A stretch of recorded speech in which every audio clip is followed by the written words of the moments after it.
merupakan dosen Prodi Pendidikan Tata Rias jurusan Kesejahteraan Keluarga, Fakultas Teknik Universitas Negeri Medan. Salah satu mata kuliah yang saya ambil adalah Desain Pembelajaran dan Pengembangan yang sesuai dengan bidang keahlian saya. Saat ini saya akan menjelaskan dengan mata kuliah Desain Pembelajaran dan Pengembangan. Mata kuliah Desain Pembelajaran dan Pengembangan merupakan mata kuliah wajib dengan bobot 2 SKS. Mata kuliah ini didapatkan mahasiswa pada semester 3. Mata kuliah ini menekankan kepada kemampuan berpikir kritis dan kreativitas mahasiswa untuk menghasilkan ide-ide kreatif dalam penyusunan rancangan pembelajaran dan media pembelajaran, serta mereka mampu melakukan pengajaran dengan baik sesuai dengan rancangan pembelajaran yang disusun. Pada mata kuliah ini terdapat capaian pembelajaran lulusan yang diturunkan pada capaian pembelajaran mata kuliah, kemudian diturunkan pada 6 subcapaian pembelajaran mata kuliah, yang mana diantaranya 1. Mengemukakan konsep desain pembelajaran dan pengembangan. 2.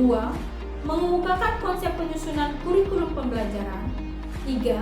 Menganalisis konsep ranah pembelajaran menurut taksonomi Bloom. 4. Mengidentifikasi komponen-komponen ATP atau alur tujuan pembelajaran kurikulum Merdeka Belajar. 5. Mendesain ATP kurikulum Merdeka Belajar. 6. Mensimulasikan praktek mengajar sesuai dengan ATP. Pada mata kuliah ini terdapat materi pembelajaran yang dimana diantaranya 1. Konsep desain pembelajaran dan pengembangan serta kurikulum. 2. Konsep penyusunan kurikulum pembelajaran. 3. Konsep ranah pembelajaran menurut taksonomi Bloom. 4. Komponen-komponen ATP. 5. Draft penyusunan ATP. 6. Mendesain ATP. 7. Simulasi praktek mengajar sesuai dengan ATP. Pada mata kuliah ini menggunakan 2 sistem pembelajaran, yang mana diantaranya 1. Sistem pembelajaran luring yang dilakukan secara tatap muka di kelas.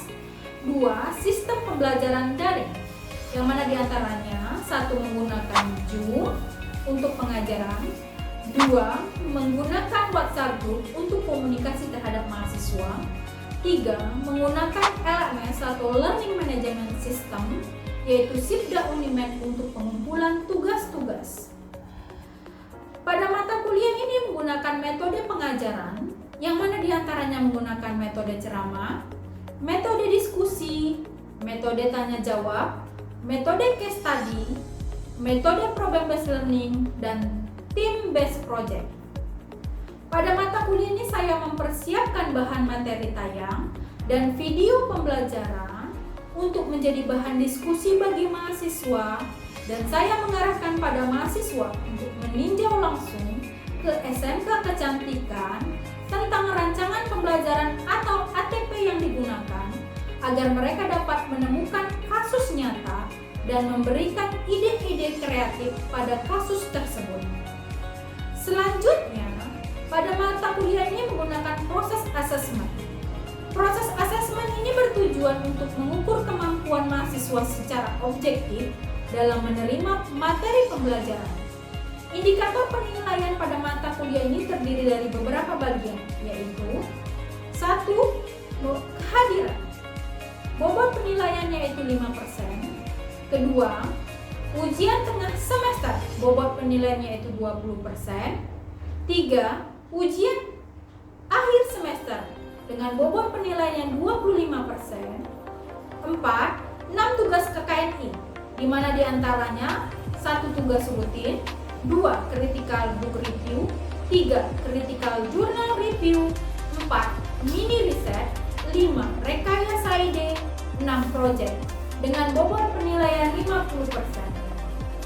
Selanjutnya saya akan menayangkan video pengajaran yang dapat dilihat sebagai berikut.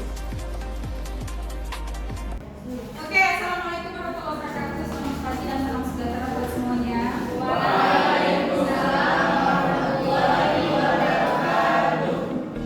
Nah, mahasiswa adik-adik sekalian, hari ini saya akan mengajar mengenai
5. Oke, dan 50 hanya 5 yang hadir. Berarti 5-nya melapor ya ke kampungnya ya. Nah, tadi saya sudah membahas sedikit. Hari ini saya akan membawakan tema mengenai desain pembelajaran. Sebelumnya, saya sudah memberitahukan ke kalian dan saya sudah membagi rencana pembelajaran semester. 16 kali pertemuan saya telah membahas apa saja ya, mulai dari konsep, temanya, topiknya, dan tugas-tugas yang harus kalian kerjakan.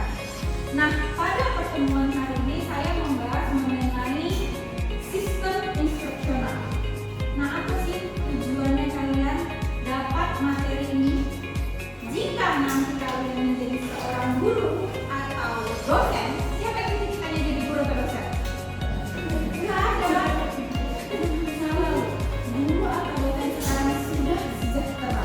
Jadi mana tahu nanti setelah kalian lulus S1, kemudian kalian menyambung jadi S2 menjadi dosen, aman sentosa, ya kan?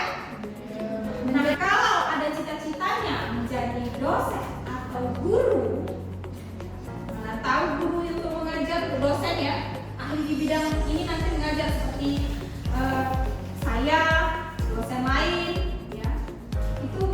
Inilah materi yang harus kalian dapat. Materi mengenai sistem pembelajaran. Instruksional adalah arti pembelajaran. Sistem pembelajaran. Oke? Oke?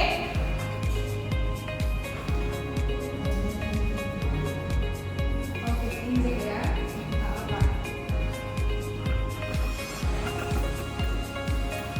Oke, apa yang tergambarkan di benak kalian ketika ada judul sistem pembelajaran? Apa? Apa yang ada di benak kalian?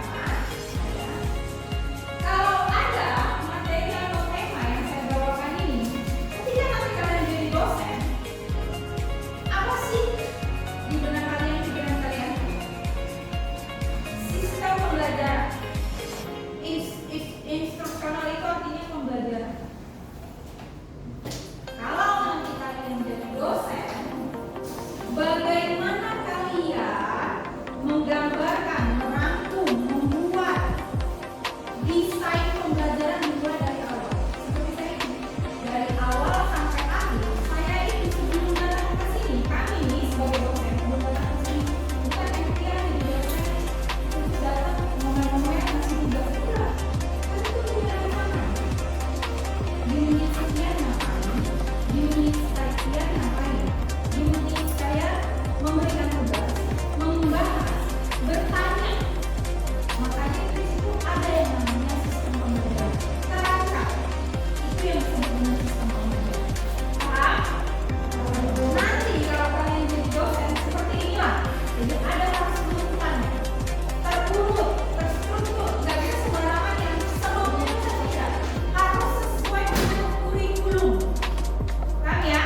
Oke, nah apa yang disebut sistem? Sistem adalah suatu perangkat dari bagian atau komponen yang satu sama lain berkaitan dan berinteraksi dalam mencapai suatu tujuan. Jadi antara metode, model, mendesain pembelajaran tadi itu harus saling berhubungan. Dari jangan model yang lain, metode pembelajaran ini saya menggunakan misalnya model pembelajaran saya model pembelajaran problem based learning, memecahkan masalah. Tapi saya menggunakan metode sama kali memecahkan masalah. Jadi satu perangkat dari model, metode, strategi sampai medianya harus saling berkaitan sehingga terstruktur dan mencapai hasil yang apa yang kami harapkan. Ya, paham ya? Nah, kemudian instruction. Dan ngerti lagi bahasa Inggris ya? Paham ya? Kalau instruction singkatannya bahasa Inggrisnya apa ini? Yang paling sangat dasar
apa? Mata pelajaran. Terus waktu. Terus dokumen itu metodenya dan modelnya. Kalau kalian lihat RKS sebelumnya menggunakan model apa sih? Ceramah. Ceramah itu metode. Bu, apa sih bedanya metode sama model? Beda. Model ini yang disusun dari awal dia lebar. Metode ini yang saya gunakan seperti ini ceramah. Model itu dia masuk dia strategi, masuk dia metode, masuk dia media itu namanya. Kalau biasanya dosen-dosen sebelumnya dosen yang lain menggunakan metode asik kan kira-kira? Asik kan hanya metode ceramah? Kenapa? Membosankan. Jadi mungkin kalian ngapain? Diskusi, terus bertanya, feedback, seperti ini.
belum dalam, belum expert.